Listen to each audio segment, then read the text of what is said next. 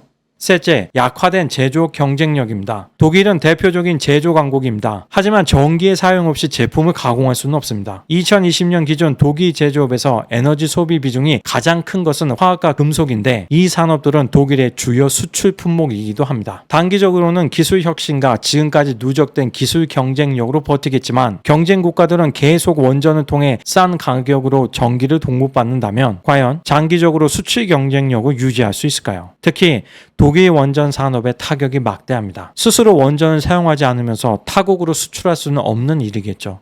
누가 사겠습니까? 독일의 기술 인력들은 모두 해외로 유출되었고 원자력 공학과에서 공부하려는 학생이 많을 수가 없겠죠. 원전 전문가는 원전 폐쇄 후 최소 10에서 15년이 걸리는 해체 작업에도 필수적입니다. 원자력 기술은 발전 분야뿐 아니라 의료 등 다양한 산업에서 광범위하게 쓰이는 추세인데 탈원전으로 인해 관련 산업에서의 경쟁력을 포기할 수밖에 없습니다. 재생에너지 발전은 현재 인류의 기술력으로는 불확실성으로 가득 찬 신기루에 불과합니다. 연구개발 위주로 기술을 계속 발전시켜야지 중점적인 에너지 수단으로 사용할 수 없는 단계입니다. 네 번째는 치유하기 힘든 사회 갈등을 만든 것입니다. 지난 20년간의 독일의 탈원전 정책은 독일 사회의 갈등과 분열을 거의 치료가 불가능한 상태로 몰아넣었습니다. 메르켈 전 총리는 지방선거를 며칠 앞두고 친환경을 지지하는 국민들의 표를 얻기 위해서 전면적인 원전 폐쇄를 선언한 후 일주일 만에 윤리위원회라는 걸 급조해서 국민들의 동의를 받은 걸로 처리했습니다. 하지만 겨우 17명으로 구성된 윤리위원회에는 성직자, 정치인, 사회과학 분야 교수, 기업인, 노조 인사 등 다양한 사람들이 포함되어 있었지만 가장 중요한 전력, 원자력 전문가는 단 한 명도 없었습니다. 이쯤 되면 독일의 탈원전이 얼마나 급하게 졸속으로 진행된 것인지 아실 수 있을 것입니다. 마지막 다섯 번째는 러시아 가스에 대한 의존입니다. 메르켈 총리는 탈원전 정책을 추진하면서 대안으로 러시아 가스를 선택했습니다. 당시 미국이 강하게 반대했지만 메르켈은 뚝심 있게 밀고 나갔습니다. 바로 노드스트림 2 프로젝트였습니다. 2018년 미국의 트럼프 전 대통령은 유엔 연설을 통해 이러한 결정은 결국 독일이 러시아에 종속되는 결과를 가져올 것이라 경고했지만 그 자리에 있던 독일 외교관들은 비웃을 뿐이었습니다. 발트해를 통해 러시아 북부와 독일을 연결하는 약 1200km에 달하는 해저 가스관의 설치를 위해 110억 달러의 비용이 들었으며 이를 통해 독일의 연간 가스 소비량의 절반을 공급할 수 있다고 합니다. 러시아 국영가스 기업인 가스프롬은 독일 덕분에 엄청난 수익을 올릴 수 있었습니다. 물론 메르켈 총리가 아무리 동독 출신이라도 러시아의 힘을 키워주기 위해서 저런 결정을 하지는 않았을 것이라 생각합니다만 국제정세는 무시한 채 자신의 소신과 철학을 밀어붙인 결과는 러시아가 유럽의 에너지 안보를 좌지우지할 수 있는 힘을 가지게 된 것입니다. 훗날 메르켈은 러시아에 대한 독일의 가스 의존도를 급격하게 높인 에너지 정책과 관련해서 나는 영국이나 노르웨이, 네덜란드에서 가스를 수입하고 싶었지만 이는 더 이상 선택지가 아니었다. 3분의 1 이상 비싼 액화 천연가스냐 싼 러시아산 가스냐가 문제였다. 경제성을 고려한 어쩔 수 없는 선택이었다고 변명했습니다. 그럼 애초에 원전을 폐쇄하지 말았어야 하는 거 아닐까요? 여기까지 위기의 독일 세 번째 영상을 마지막으로 마무리 짓겠습니다. 시청해주셔서 감사합니다.